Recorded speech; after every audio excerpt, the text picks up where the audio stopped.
Hey everyone, welcome back. It's officially the end of April, so you know what that means. It's my April what I've read in April video. So first off, I'm gonna start with the books I read on my Kindle. First, I read Plot Twist by Erin LaRosa. Now this book is a romance, and in this book. In this novel, we are following the story of Dash and Sophie. Sophie is a romance writer who has writer's blocks and who wins a place from Dash.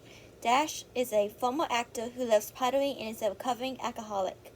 Sophie has had a crush on Dash since she was young, watching him in movies growing up. Sophie decides to reconnect with her exes to find out why each relationship failed and document it on TikTok in order to finish her newest book that is due in a few weeks. Dash helps her with her TikTok since he makes some himself. Sophie begins going on dates and starts to believe that she has unrealistic expectations of a relationship, and Dash tells her that she doesn't. Sophie and Dash decide to drive to her hometown to meet one of her exes, and they end up staying with her ex and his wife after Dash's car dies. Sophie and Dash grow closer and kiss. That ex reveals that Sophie's sister decided to freeze her eggs, and her sister gets upset. They return home and have a moment in Dash's yard. They decide to give their relationship a chance until Dash reveals that he is a recovering alcoholic, recovering from alcohol addiction, and isn't ready to commit to a relationship. Sophie decides to try and rekindle her relationship with another ex and realizes she's comparing Cora to Dash, and they break up. Sophie helps Dash write a speech for his dad's acting award. His mom wants him to get back into acting even though he's done with it and he hasn't revealed his alcohol addiction to his family. His mom leaks that he went to rehab to try and help him, but ends up damaging her relationship with her son. His dad apologizes for his mom, and his mom makes the family start family therapy so they can help him since they care more about about career than family. His sister Poppy is there for him, but was upset that he was dating Sophie without telling her since Sophie is her best friend. Sophie goes with Dash to his dad's awards ceremony, and after finding out what his mom did, he goes back to drinking. Sophie, Poppy, and Dash's friend Chris go to his favorite bar to help him, and he decides to go to rehab. Sophie goes to visit him and tells him that she loves him too. Sophie tells him that she is publishing a book based on their relationship. 1 year later, they are happily dating, and Dash has opened his own pottery store, and Sophie has published her newest novel and has already written another one that is available for pre-order. This book is so sweet, and I loved every minute of it. I am definitely going to get a physical copy of this book when it comes out. Now, that's basically the review I gave it on Goodreads. I read this book at the beginning of the month. So if I'm reading from my phone, that's why, because it's been so long since I read it. Next, on my Kindle, I read Autism and Education the Way I See It, what parents and teachers need to know. So, for those of you who don't know, I want to become a teacher, so I received a copy of this book through Outwise, which is a website that allows you to do ARCs, and in exchange for your honest review, you receive an ARC, kind of like NetGalley. I have both. And I found this book to be really educational, so if you are a future teacher or someone or a parent who has a child who's autistic, I would highly recommend reading this book. It also has a whole bunch of different other books with which the author let you know like that he took information from those books as well. And he is also the person who wrote this book is Dr. Temple Grandin. He has quite a few books on this subject, and this book was published on April 4th. Next up, I read Mind to Protect, which is a mafia romance. I rated it 4 out of 5 stars. I received this book through Goodreads for a giveaway on my Kindle, so that's how I got it. And I also read Bookshop Cinderella, which from Laura Lee Grocko. And this is going to be like, this Bookshop Cinderella is going to be part of a series called Scandal at the Savoy. I absolutely love that book. Not even just because the main character lives in a bookstore, but it took me about not even a full day to actually read the book from from back to front. I was actually at my grandmother's house when I read Autism and Education and then Bookshop Cinderella both back to back. And now for the books that I physically read. Just give me 1 second. So, first up, I got this book from Novel Suspects Insiders Club, The Lost Pope. Carol Donovan, a theology professor at Harvard, receives an urgent message from a former graduate student, Samara Tedros. Now museum conservator in Cairo, Samara has discovered a miraculous fragment of papyrus with 3 unknown lines from the Gospel of Mary Magdalene, so explosive that a wealthy man is willing to kill to ensure no one ever sees it.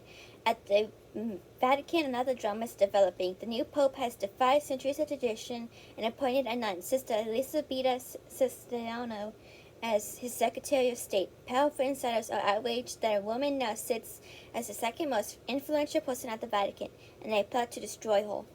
When Samara shows up at Carol's doorstep at the dead of night, he is drawn into a deadly competition to possess a papyrus with the power to rescue Sister Elisabetta and change the course of Christianity.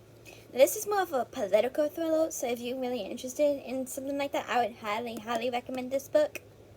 Now, I did receive this book in exchange for my honest review, so that, just let you know, that doesn't influence my book review at all.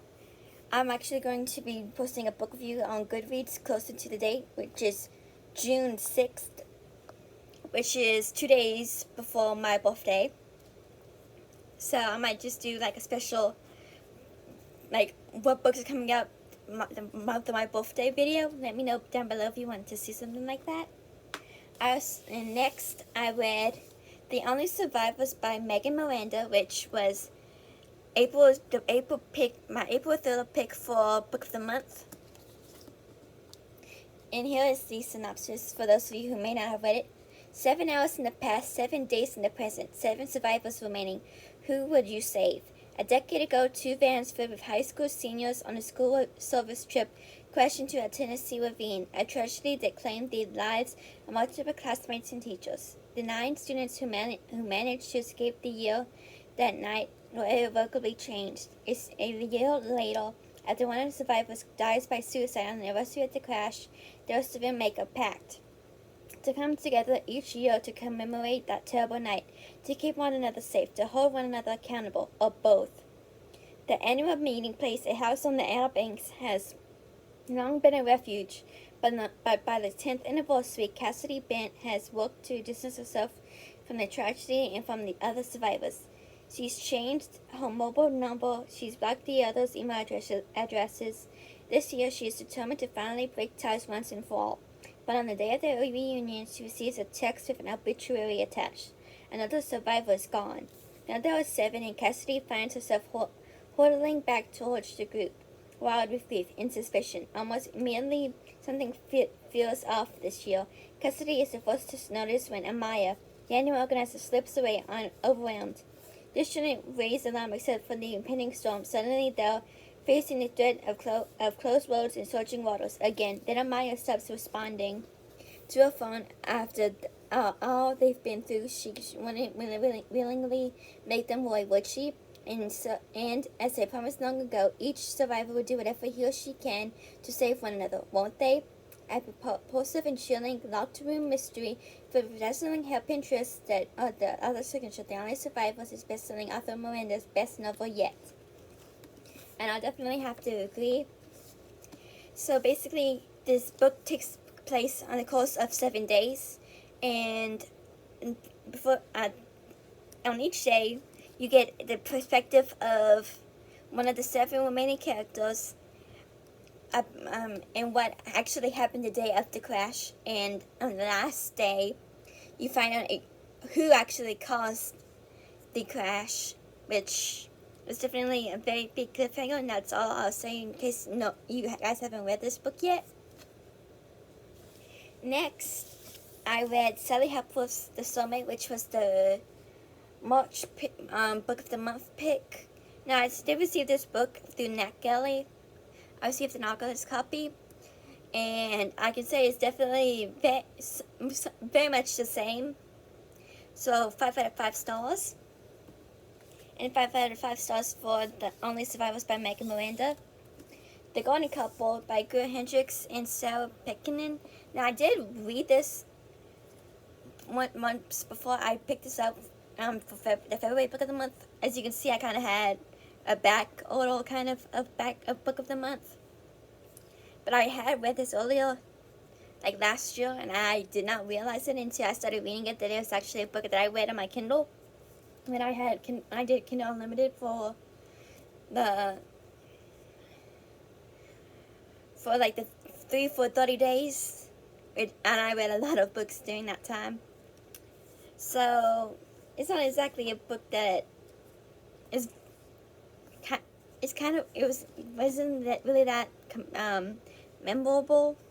I don't know if it's just because I've been reading so many thrillers that this book just didn't seem quite as interesting.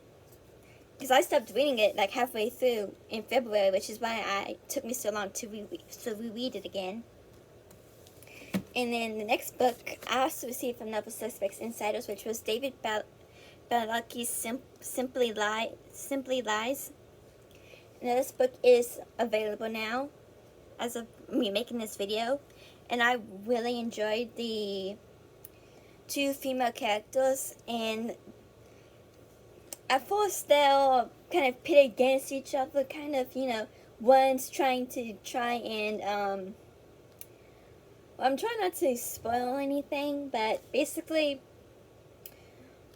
one of them tries to pin a mortal on someone else, and turns out there's this whole big conspiracy. You'll know more of what I mean if you pick this book up. I highly recommend this book. And then last but certainly not least, the last book that I read in the month of April was Person and Child's The Cabinet of Dr. Lang. Now, this book is, I believe, the 14th book in the Pendergeist series. And this is the 3rd book in like a trilogy kind of Dr. Lang. And this book definitely ends in a bit of a cliffhanger, so it kind of makes you automatically assume, like, hey, there's going to be another book in this series.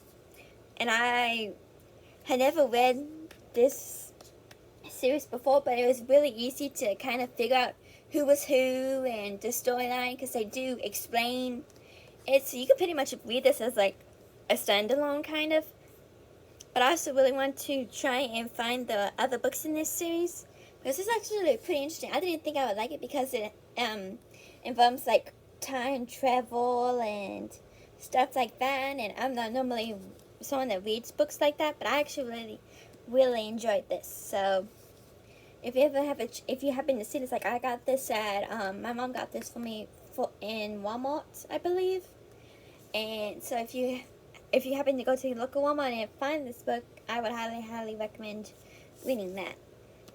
But like I said, you don't have to read any of these books that I recommend. I know some people don't have the same exact taste as me and everything. It's just what I personally have enjoyed. So thank you all so much for watching. I hope to see you in the next one.